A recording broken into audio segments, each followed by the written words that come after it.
Hello, my friends. I'm here with David Lunsford again for I'm certain will be an interesting and joyful conversation about becoming.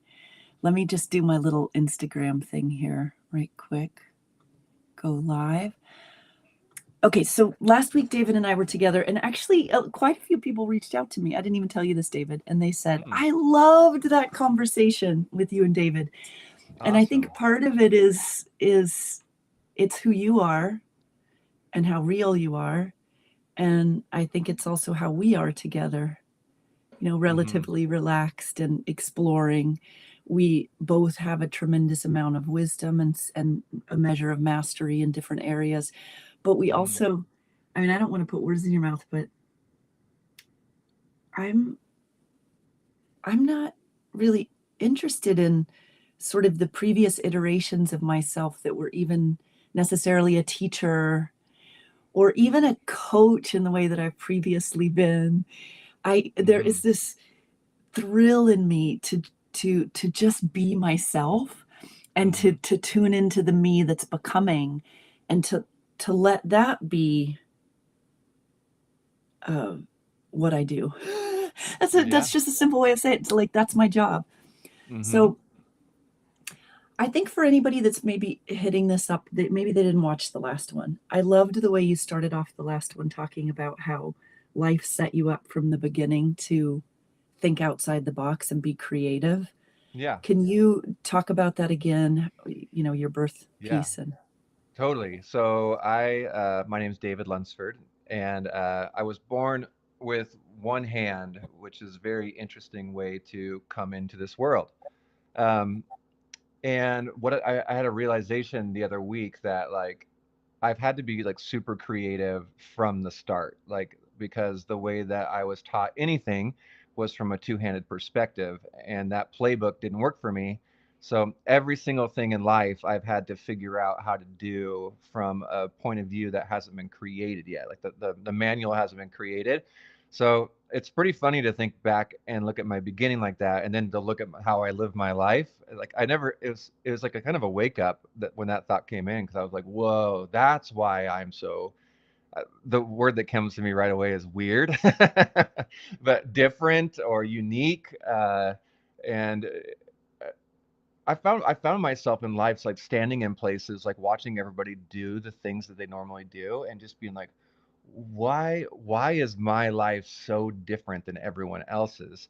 And I wondered a lot about it. So to me, when I had that thought the other day, I was like, that's what it is. And of course, I mean, of course, I think that everyone has that unique perspective that they're dealing with, and everyone is probably sitting going like, what is this world? Why is it working like this? And why do I feel so different?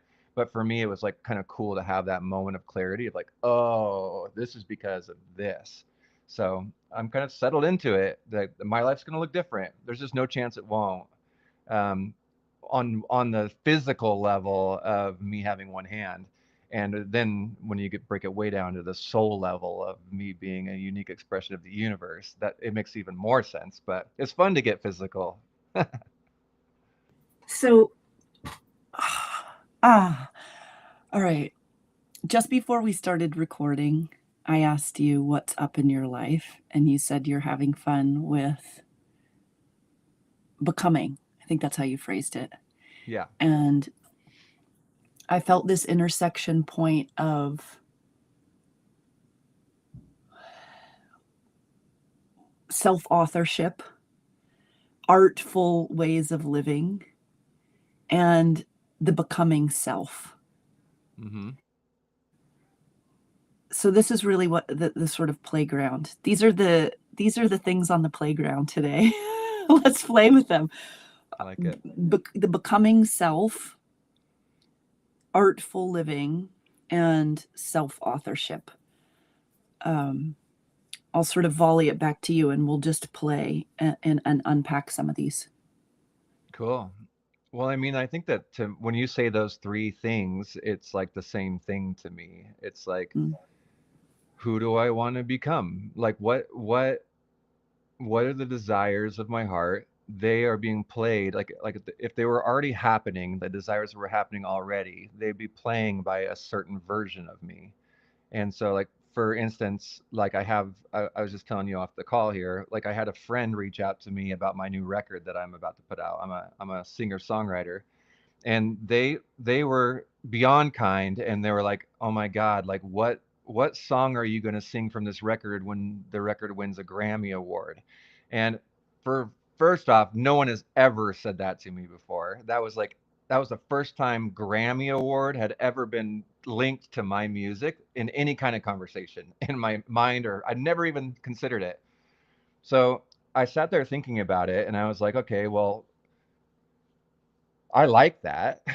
For one, that's like that's a cool new stretch of the imagination.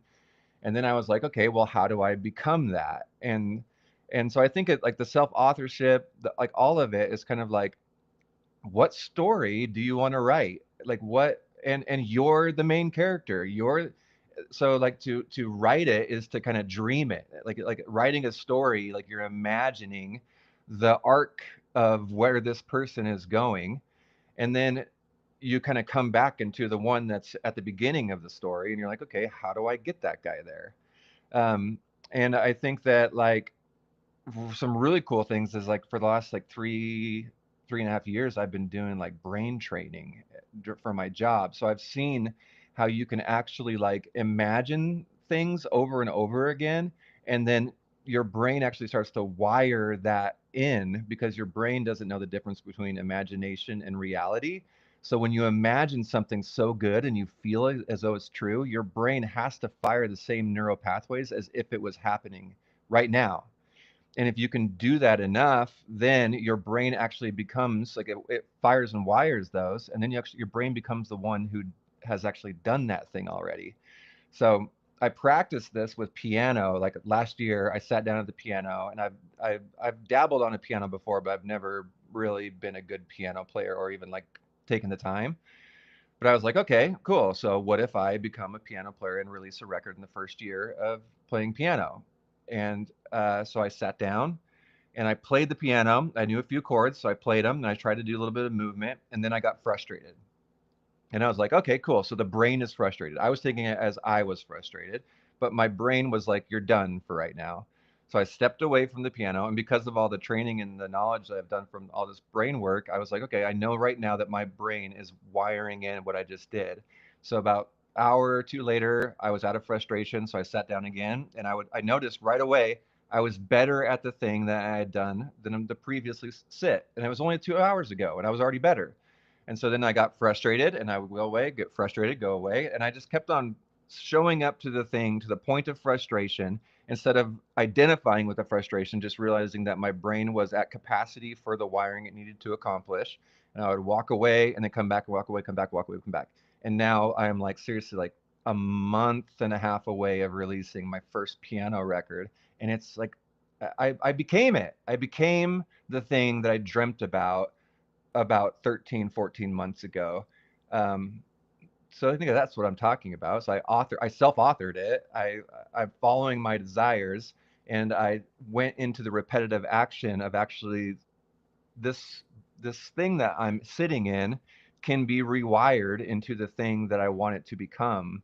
So I'm hitting things spiritually, physically, mentally, in order to become the Emotionally. person that I want. Yeah, to become the person that I want to. I love the way you just articulated all of that. It's super clear and Hmm. also rooted in the example, this real world example. Hmm. I was so in the coolness of what you were sharing. I just need to, I'm going to feel for where I want to, what I want to contribute. You know, I did, this is what's coming top of the heart first. We'll see where it takes me. When I was in undergrad, I studied biochemistry. I was pre-med. I thought I was going to go to medical school. I did end up going to medical school, but not Western medical school. But I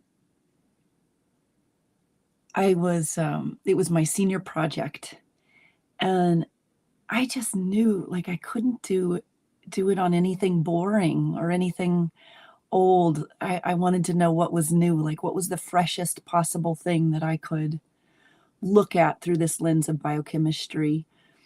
And I don't remember how I ended up coming across it, but because what had come to me was like, I could feel the power of visualization. I was in my early 20s. I could feel the power of visualization already. And I knew that there was so much more to this idea of like time and identity than we were taught, because I had had experiences of, time suspension or being out of my body. Like I'd already had a collection of experiences that couldn't be explained by normal identification means. And so I started looking into research around the relationship between the emotions and our immune system. This was sort of where I started. But where it led me was to psychoneuroimmunology. And at that time, it was such a new study. Now it's huge. It was hard to find research, but the research was about the relationship between the emotions, the mood, and the immune system. And I mean, if you think about it, like your emotions, your mood, and your immune system, those are all expressions of our relational experience. Our relational experience inside, from me to me, and my relational experience to the outside via microorganisms in me. That's my immune system. But even, in Chinese medicine, we have something we call Wei Qi, which is your immune system plus, and it's sort of your force field or your energy body that's out there engaging with other energy bodies. I hope that I'm going to draw this into some cool point because I'm really surfing a wave here. I'm enjoying it. Okay, good. Yeah. So I did my senior research on that, and it really like knocked the socks off of a lot of people. They super enjoyed it, and I gave a talk on it, which I thought was a marvelous talk. And also because it was pushing the envelope a little bit, like stretching the narratives that people were used to having in biochemistry in school and academia. And so I think that this is what I'm feeling. We're at this. I mean, I'm always interested in stretching the edges of what's possible. Like I look at life, and a lot of the time I honestly feel like I'm in a sci-fi movie, and I'll have these moments where I just see how life, the thing that we experience as reality, is like raw, it's just raw energy moving in, and we shape it. Yep. We shape it in real time into something that we call our reality or our experience. And the thing is, once you experience that in the way that you do, whoever's listening, it doesn't have to be that you see it like I saw it, but once you have an example like you just described so beautifully, or you have an example in your life of like going down a well-worn path that takes you to a place that you don't really want to go, but you just take a moment when you can to shift your attention on a different narrative. And then I'll just give an example, and then I'll hand it over to you. But last night, Rory just left. I was telling you, Rory just left to play a gig in California. And there's something when he leaves, like, I don't know, it's maybe an abandonment energy or something. I get a little anxious. It's anxious attachment energy. And I start to feel this stuff come up. And then if I don't actually settle myself and presence with myself and listen to myself, then I act out. I start acting out towards him but basically to get attention, or to get him to pay attention to me. So that was happening in real time last night, and I was in it, and I was like, and I told her I should just shut my mouth, because I don't think I'm going to say anything that's actually going to feel good to either of us. And then I fell asleep, and I woke up this morning, and I got up early, and I did a meditation practice and just opened up that space. And then I just chose where I placed my attention. It's like there was a whole file cabinet of thought forms, and there's some that I could go down in these circumstances, like Rory's leaving during a time when I really need him, how am I going to get all my work done, and just kind of victim-y thought forms there. Those are over here. And then over here is maybe something's a little more neutral. And then over here was like, wow, Rory is doing something that is supporting his soul growth. And Mm-hmm. he loves us so much that he knows if he doesn't do this kind of thing, he's not going to be able to show up for us in the way that he wants, which is actually a more true truth. But like to feel as I sort of went through this file cabinet, I could feel the range of what it brought up in me and therefore what it created in my reality. And then I chose the thought Right. that felt good and was also honestly the more true truth.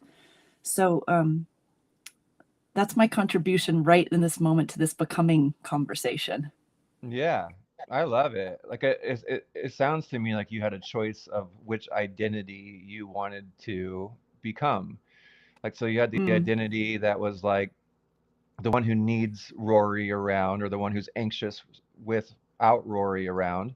And then you were finding that that identity is not necessarily what you were wanting to land in. And so mm-hmm, you could kind of, it sounded like you scanned different identities, and the identity you chose was one that celebrates Rory on his show and powerfully moves into your own reality. And you made that shift into that new identity. And I think that that's like a, that's, and you're working with your emotional body because your emotional body is the container of your identity. Like it's like, so the mm, person that doesn't play piano, when I sit down to the piano, the first thing that it's going to do is my brain's going to shoot up thoughts of why this is a stupid move that I'm at the piano, and how if I really think I'm going to be able to play piano, it's like I'm going to be embarrassed in front of all of my friends. If I make a video saying I'm going to be a piano player in a year, this is going to be, we're going to die. Like that's what my emotional body is doing. And your emotional body does that around every edge that you are wanting to see grow or pushed out, because mm, that's what it's made to mm, do. It's made to maintain your current identity, and it will go to lengths to keep that true, because your brain only wants you to, or doesn't want you to experience any kind of pain, whether it's emotional or physical pain. It thinks that this now version of you is the safest version that we can take care of. So when you wander into a dream, just like I'm just now, I just expect that when I step towards something I want, my emotional body is going to scream to yes, go back, go yes. back. And then you have to decide, like, okay, like, do I want that new thing or new me enough to, what I think is, I like to call it, to cross the desert of the identity. Like in you know, I grew up religious, so the desert metaphorically to me is like the Israelites going toward freedom across the desert. It took 40 years, and a lot of them died in Yeah, that desert. Or a lot of, and yeah. they and there, I remember there's a verse in there, they're like begging the leader, like, oh my God, please can we go back to slavery? Like that's what they were saying. Like this Mm, desert mm. is too much. I'd rather go back. Right. And that's, I think Wow, it's such like a a powerful. metaphor, yeah, of like of Mm, your identity, or your protector, your guardians, your emotional guardians, saying, hey, back there is way safer than the thing that you want to accomplish. So my whole thing is like, okay, I know that's coming, and I can't reject it because it will just scream louder. Like I mhm, can't force my emotional body to become something else. It will just mm, get louder. But if I can, I think last time I was even telling you, like I've just learned how to, I understand. I mm, understand why my emotional body is afraid of what it is afraid of, because I have seen through the eyes of David everything that he's gone through. And when you mm, really take into account everything that your body has seen and experienced, it only makes sense that it wants to stay safe and not to experience any more pain. It wants to stay right here. So once you can kind of get that that compassion and understanding and go, cool, the place I want to take you, I want you to know it's brilliant. It's mm, mm, beautiful. It's like being the mm, parent that's trying to get their kids out the door to get ice cream, but the kid's like, I'm too afraid to get in the car. And you're like, mm, hey, I'm not going to drag you by the feet. You weigh too much, mostly when they're not wanting to go. They weigh like triple mhm. that. I don't know if you've ever had that experience yet, but they get lighter when you care for them and then you invite them into the vision of what you're seeing, and you feel with Mm, them what their resistance is. And then, yeah, so that's what came to mind when you that's said such that. a brilliant metaphor. Can you say more about this? You feel with them, Yeah, because I mean, I know you're using the kid analogy to represent what goes on inside of us. So that's yeah, particularly what I'm interested to. You feel with them.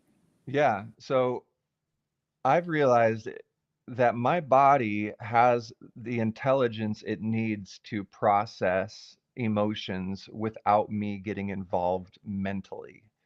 Like when my body gets emotional, when it experiences a trigger, it sends up a million thoughts about why that trigger is occurring.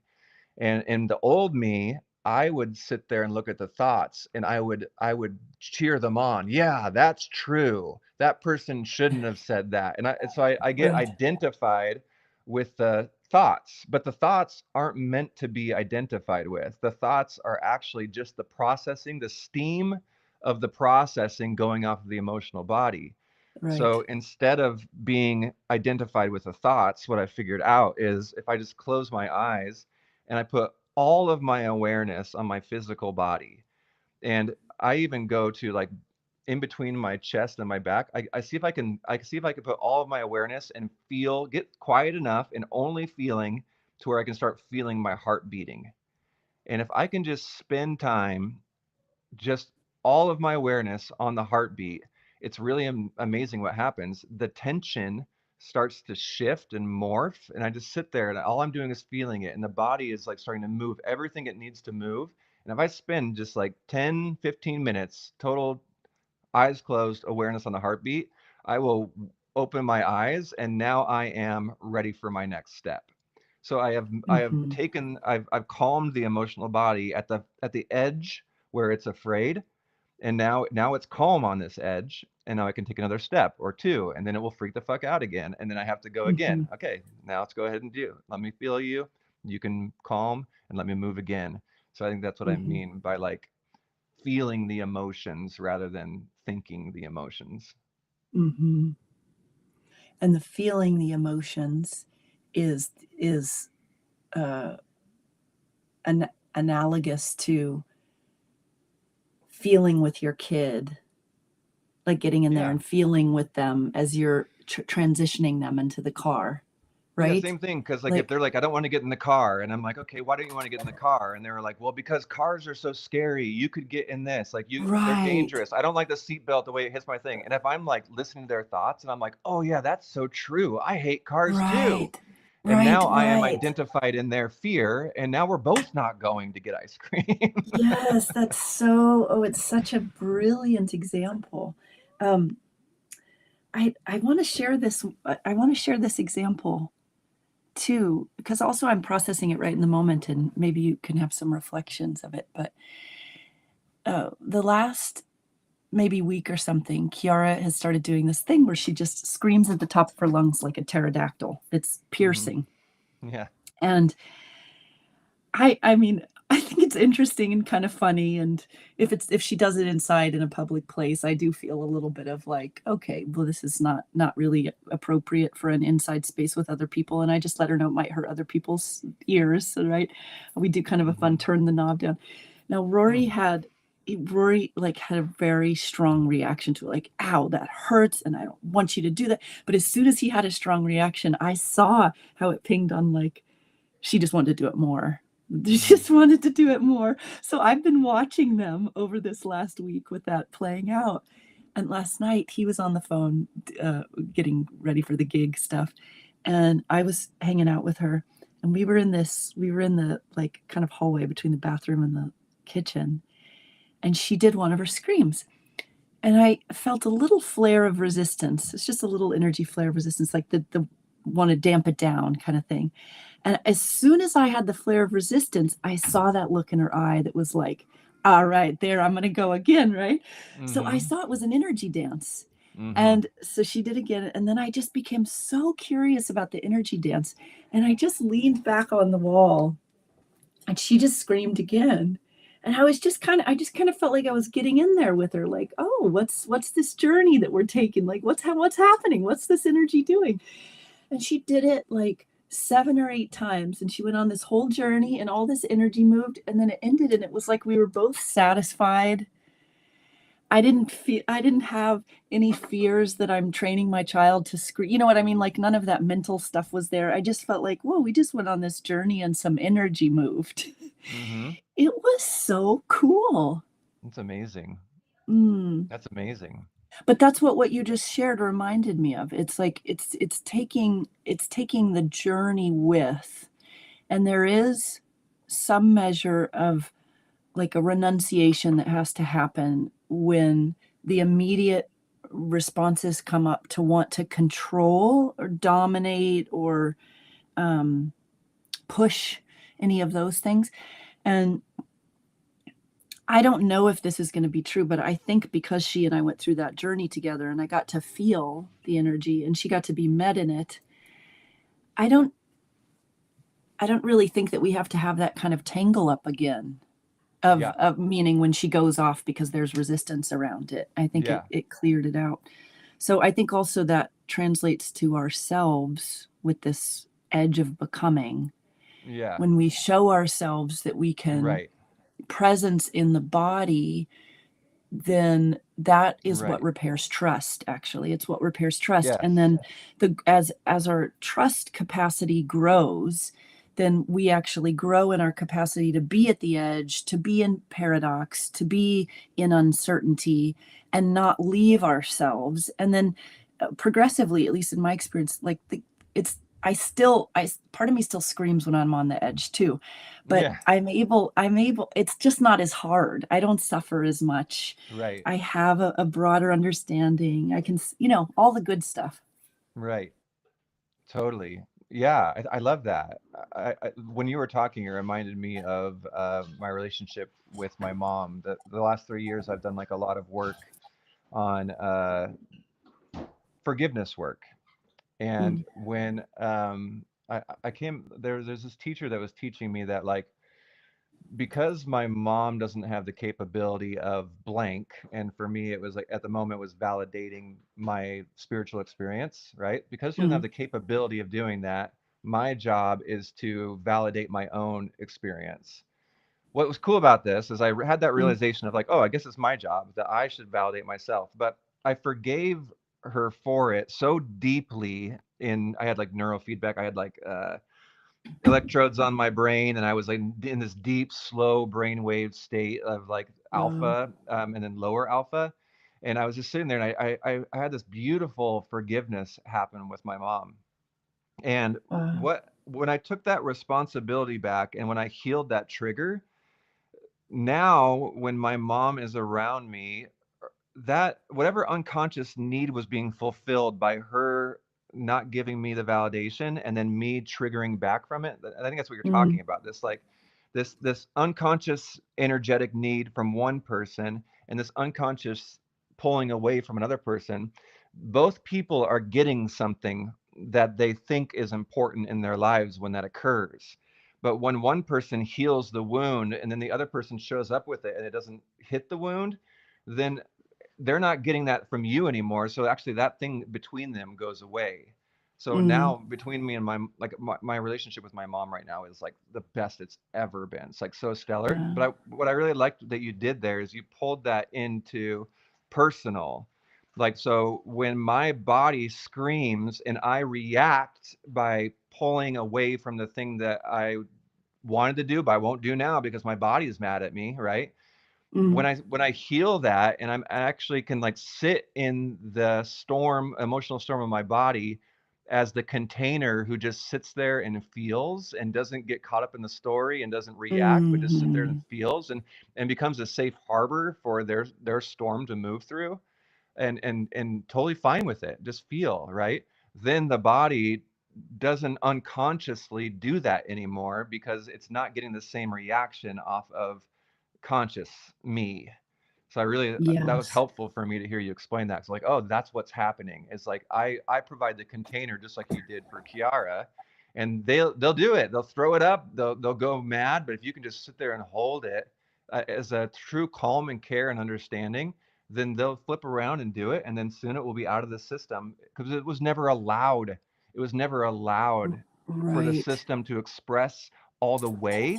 So it's going to keep on Right. expressing in that rhythm, in that pattern, until it can unfold all the way, because it needs to get all the way out. But what container will they find that they can fully express that thing that wants to be expressed? And if you can be Yeah. the container for even your own body to express the fears that it has, where you sit there and just let it unfold all the way till it ends, then now that expression has made its way out and a new expression can come forth. Oh, David, that was a splendidly brilliant explanation. Really sublime. Really, really That's awesome. satisfying. I felt that come together just from what you shared. Yeah. That was so awesome. Thank you for that. Ugh, just extraordinary. Let's see. Oh, we could talk for so long. Maybe we'll kind of move into some summaries. I'm so enjoying this. I don't want it to end, but I also know that we're coming together again next week. So let me feel for something here.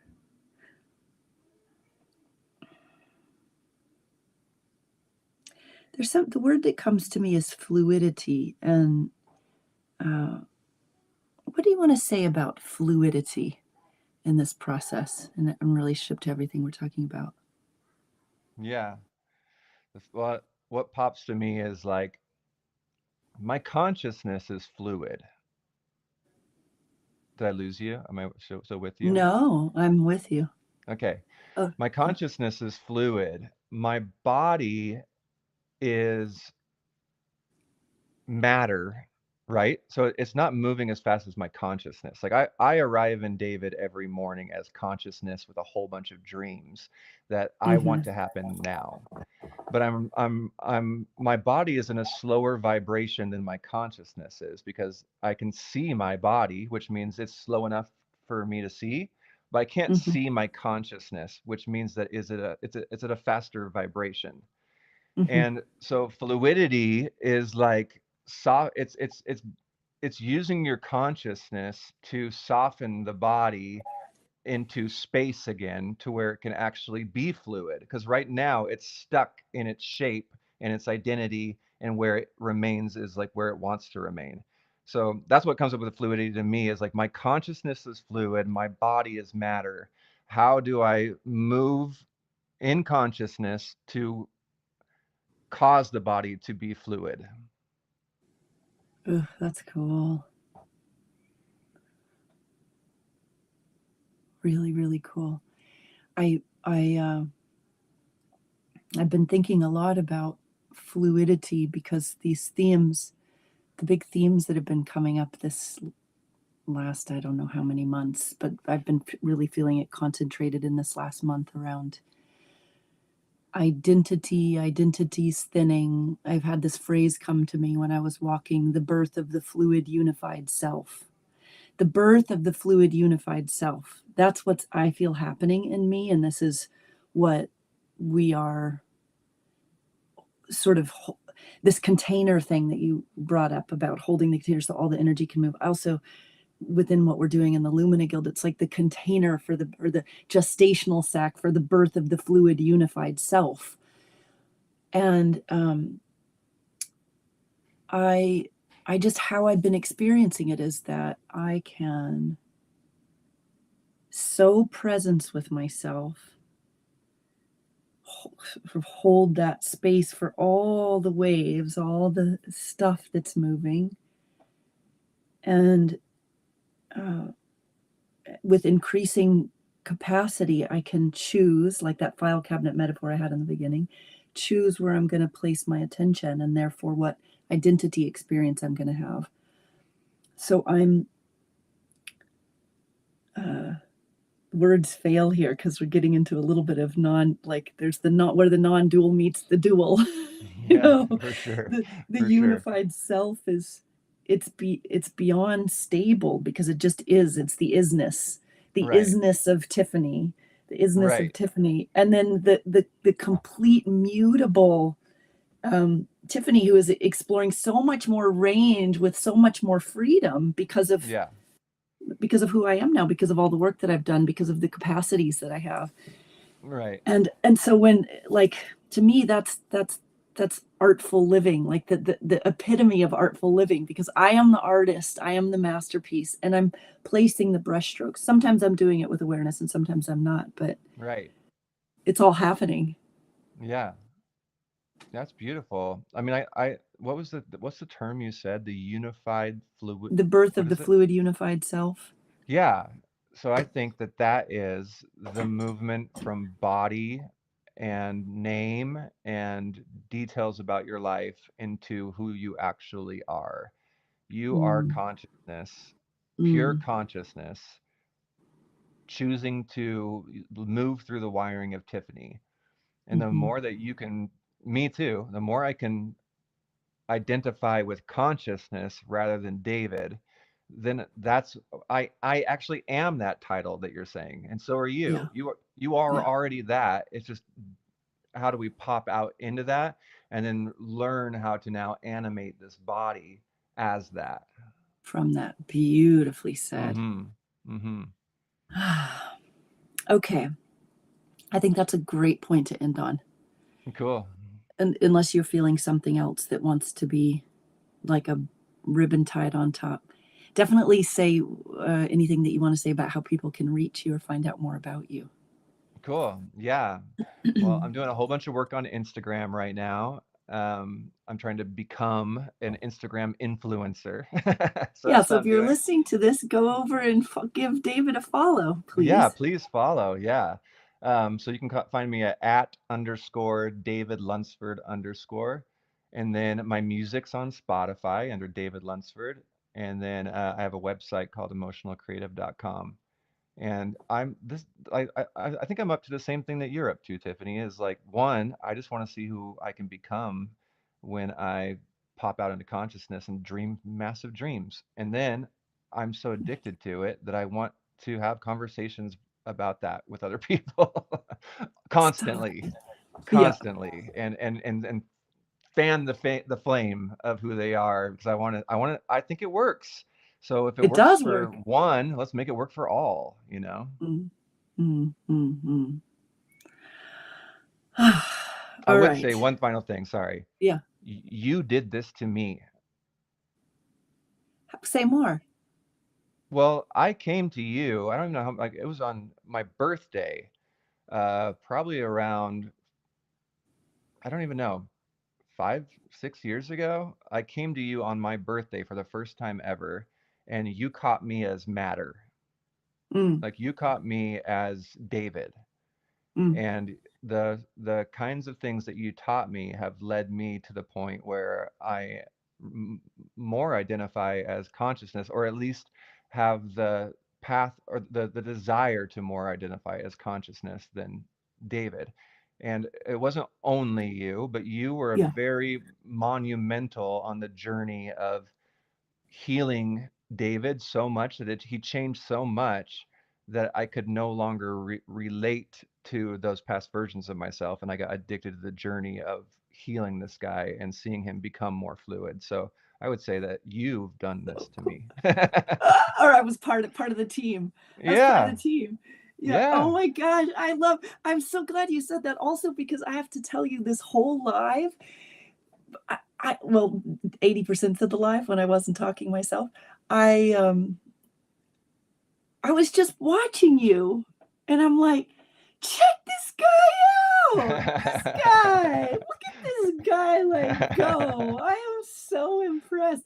And I'm saying that from like the highest place of a fellow masterful creator to another, not as like I'm above you and saying what a good job you're doing. It's really just like pure delight in seeing you thrive in this zone where you're not contradicting your powerful presence with by feeding any narratives that are around here, and you're just Yeah. letting the highest narrative that you've come to find union with and that you also guide other people in, you're committed to that, you're loyal to that, and you're a living embodiment of it in unfolding expression.